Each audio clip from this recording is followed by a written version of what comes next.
Assalamualaikum warahmatullahi wabarakatuh. Saya pada kesempatan kali ini mau menyampaikan mata kuliah metodologi penelitian lingkungan, terutama bahasan terkait dengan metodologi penelitian. Ada beberapa buku yang bisa kalian baca, tapi bisa cari dari referensi-referensi yang lain. Pengertian metodologi penelitian.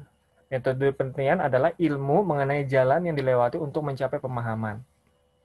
Metode penelitian pada dasarnya merupakan cara ilmiah untuk mendapatkan data dengan tujuan dan kegunaan tertentu.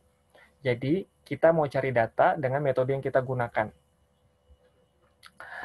Untuk metode penelitian, ketika kita melakukan penelitian dengan cara ilmiah, maka kita mau cari data, gitu ya. Datanya untuk menjawab tujuan dan ada kegunaannya. Jadi kalau metode penelitian untuk cara ilmiah kita mendapatkan data agar tercapainya tujuan dan kegunaan dari data tersebut. Kegiatan penelitian memiliki ciri-ciri keilmuan. Yang pertama rasional, yang kedua sistematis, yang ketiga empiris. Kalau rasional berarti masuk akal.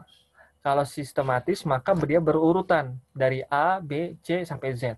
Sedangkan kalau empiris itu berdasarkan kondisi di lapangan ya. Jadi kalau semuanya ini kita sebut sebagai sesuatu yang logis ya. Kalau data yang empiris maka dia harus valid. Maka kalau kita sebut sebagai valid, ada derajat ketepatannya, reliabilitasnya, bisa dilakukan pengulangan, dan objektivitasnya. Jadi berdasarkan objeknya, bukan karena subjektivitas dari kita. Kriteria metode ilmiah berdasarkan faktanya. Jadi kalau penelitian ada fakta yang kita dasari, bukan berdasarkan opini. Berarti dia bersumber kepada penelitian-penelitian sebelumnya ataupun buku-buku yang menjadi rujukan. Yang kedua bebas dari prasangka ya. Jadi kita jangan membuat asumsi terlebih dahulu yang bisa membuat kita bias dalam menentukan metode penelitian ataupun data-datanya. Yang ketiga, menggunakan prinsip analisis. Jadi kita menganalisa kondisi-kondisi tersebut, kira-kira apa keterkaitan antar parameter, menggunakan hipotesis, menggunakan ukuran yang objektif, bukan subjektif, menggunakan teknik kuantifikasi. Jadi kita mengkuantifikasikan ya, jangan dikualitatifkan ya. Beberapa langkah dalam metode ilmiah. Satu, merumuskan serta mendefinisikan masalah. Apa masalahnya? Yang kedua, mengadakan studi kepustakaan. Cari sumber referensinya. Lalu kita buat model untuk menguji hipotesisnya. Apa yang perlu kita lakukan?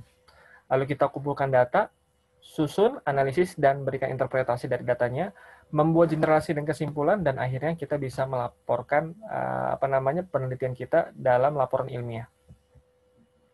Asumsi dan batasan dalam metode ilmiah, yang pertama, terdapatnya keteraturan, regularity, dan urutan order. Yang kedua, terjadinya suatu kejadian selalu ada kaitannya dengan dan tergantung dan kejadian lain mendahuluinya. Jadi maksudnya adalah kalau misalnya melakukan penelitian harus ada tahapan-tahapannya, mulai dari A sampai B dan Z. Lalu ketika kita melakukan penelitian harus ada kaitan antara satu parameter ke parameter yang lain. Yang selanjutnya adalah adanya kontinuitas dalam proses penelitian. Jadi harapannya kalau penelitian itu ada kira-kira kalau sekarang ini melakukan penelitiannya tahapnya sampai 3, yang berikutnya sampai 5. Nah, biasanya dosen yang membagi kontinuitas penelitian ini agar dia bisa ada roadmap penelitian. Pengetahuan yang didapat dari penelitian harus dapat dikomunikasikan. Jadi memang harus dikomunikasikan melalui laporan, presentasi yang ada. Terima kasih, demikian bisa saya sampaikan. Wassalamualaikum warahmatullahi wabarakatuh.